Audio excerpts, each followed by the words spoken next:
So it's very hot because I just turned on the AC. When it's sweater because it's cute. Yeah, I'm filming in the sitting room. I'm here to talk about my labor and delivery story. My baby was 3 weeks early. Like I already said in my post, he came at 36 weeks and 6 days, I believe. Even though the doctors were arguing me that it wasn't 36 weeks and 6 days, but whatever, we'll get into that. On Monday, the 13th of April, I was in my house. I was in my room. I just felt like it trickled down my leg. I felt like something was wet and my pregnancy has been smooth so far. I mean, people have been talking about how they were peeing, they were doing so many things, having cravings. I didn't have any of those pregnancy problems. So I was like, why the hell am I peeing on myself? Like, I mean, I was watching something funny, but not funny that I was laughing, ha ha ha. It was chuckle worthy. It wasn't anything serious. And all of a sudden I felt I was wet. So I stood up and I checked, and lo and behold, there was water all over the pants I was wearing. And I wasn't sure. I was like, has my water broken? Has it not? And then I walked to the parlor with the pee on my trousers, and I told my husband, I was like, Tope, I think my water has broken. And Tope was eating pounded yam in the parlor, and he had been craving pounded yam the whole day. I had been craving pounded yam the whole day as well, but I was saving my own till much later in the evening. Remember, this was around 6 o'clock, so I was saving it to eat it around 7. So my househelp had already pounded the yam. I wanted actual pounded yam, not pound or anything. She had already pounded the yam. Looking back now, I should have eaten that pounded yam before I left for the hospital. Anyway, so my husband was like, I think so too. Note that I had been asking my husband to pack his hospital bag like for the past 3 weeks. I was very gingered about all of this. I packed my hospital bag like 3 weeks earlier because I was in a full nesting mood. Cleaned out my house, rearranged everything, packed my hospital bag, but my husband hadn't. So immediately I told him, he left his pounded yam and he went to pack his hospital bag. I went into the shower, he went into the shower. I mascared my eyelashes. I don't go anywhere without mascaring my eyelashes. I wanted my baby to meet me in my full form. Anyway, so we drove to the hospital when there was like a strict, I wouldn't say strict lockdown, when there was an actual lockdown. We passed a few checkpoints. We got to the hospital. I got down from the car. My husband went to park, and I went. And I mean, I'm sure if you've been to hospitals in recent times during this COVID-19 situation, you would notice that, you would know that they always have like a nurse seated outside so that they check your temperature, and she asks you about your travel history and blah blah blah. Oh, I just saw a girl with a really large bum, and her waist was so tiny and it's focused. I came down, I went to the front of the hospital. She checked my temperature, asked me why I was here. I was like, I'm here to give birth. And she was like, oh, okay, you have to hold on. While we were waiting, while she told us to wait and she was calling people inside the hospital, we called the consultant I had been seeing, the guy that had been checking me all along and be following up with me. My husband called him and he was like, I think my wife's water broke. We're here at the hospital. And he was like, oh, okay, give the phone to the nurse. Why are they not letting you in? And then he spoke with the nurse, and the nurse was like, there had been a coronavirus patient in the hospital earlier in the day, and they were trying to disinfect the whole hospital, so they didn't want me to go in and, I mean, just sit in the reception while they're doing paperwork and all of that. So they told me to go back. So my doctor told me to go back to the car and just sit there and wait. So we waited there for about 15-20 minutes. The nurse now came to call us that, okay, we can go in.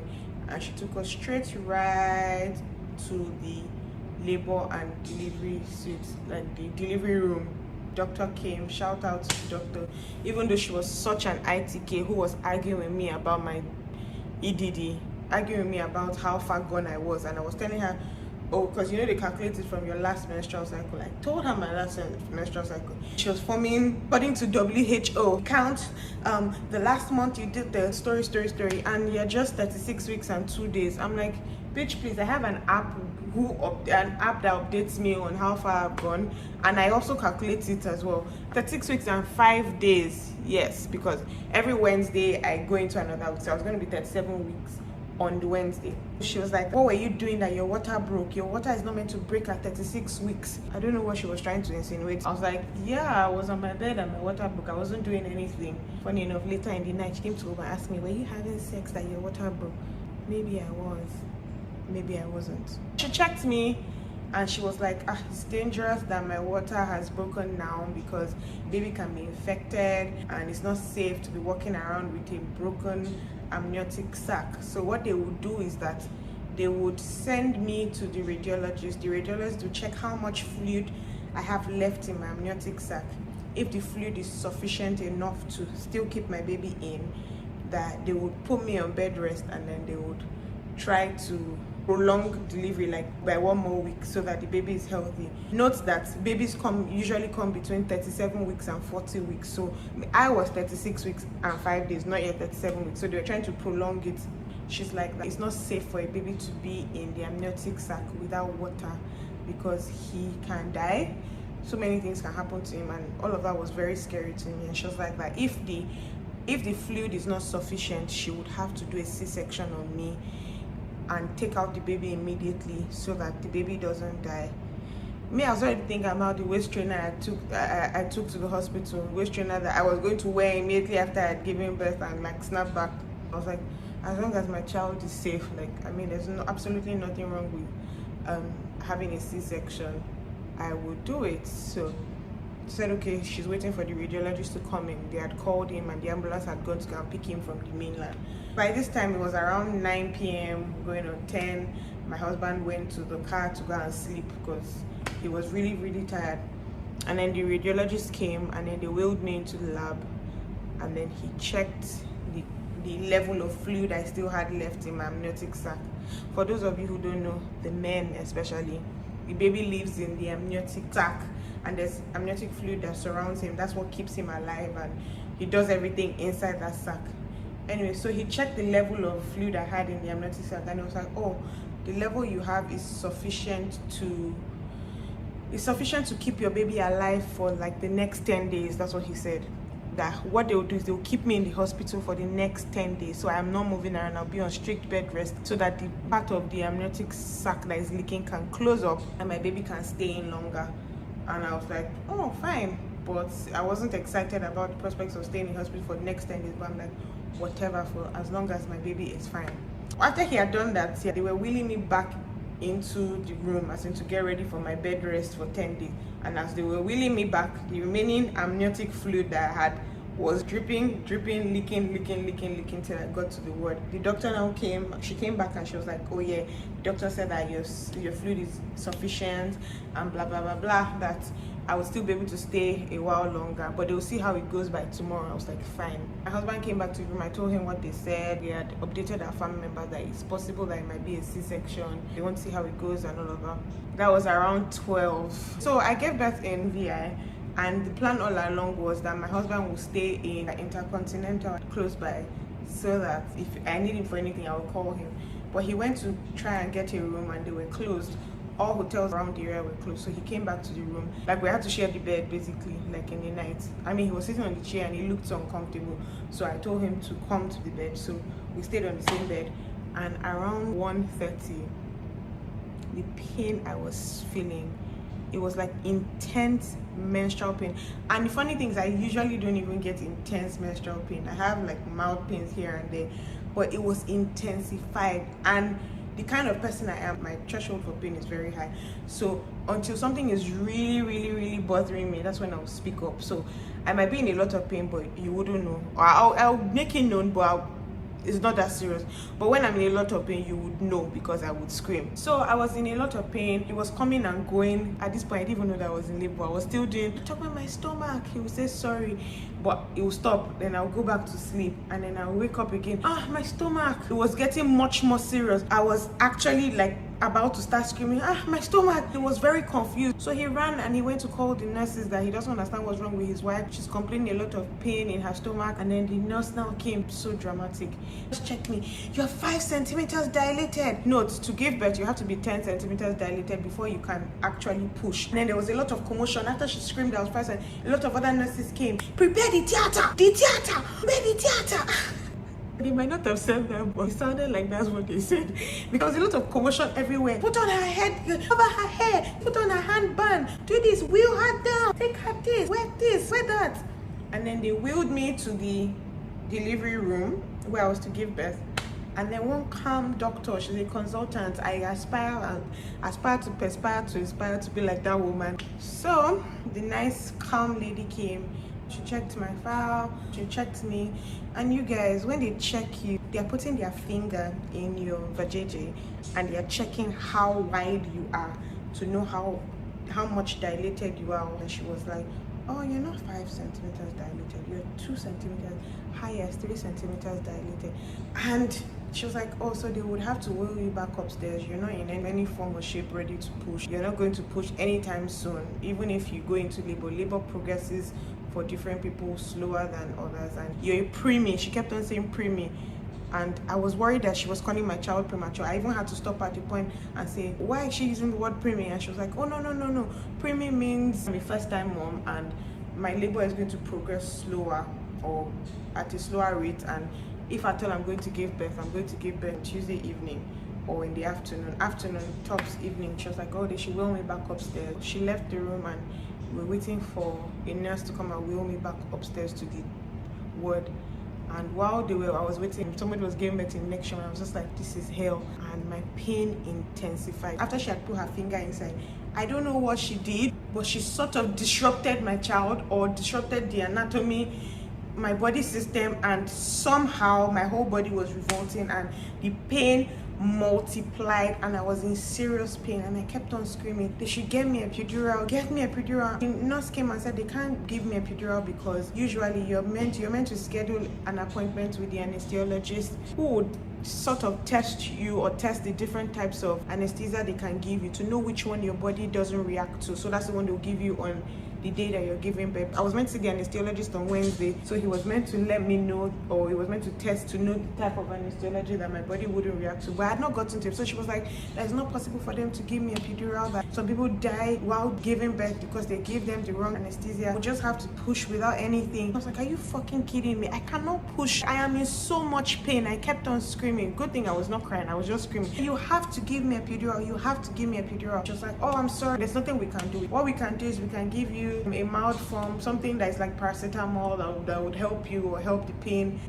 Like, this lady doesn't understand the amount of pain I'm in. But yeah, by all means, carry on. And there are a lot of hot babes in this next building. Where have you been? Is this current? Yes, so she now gave me something that didn't do anything and then I was in so much pain.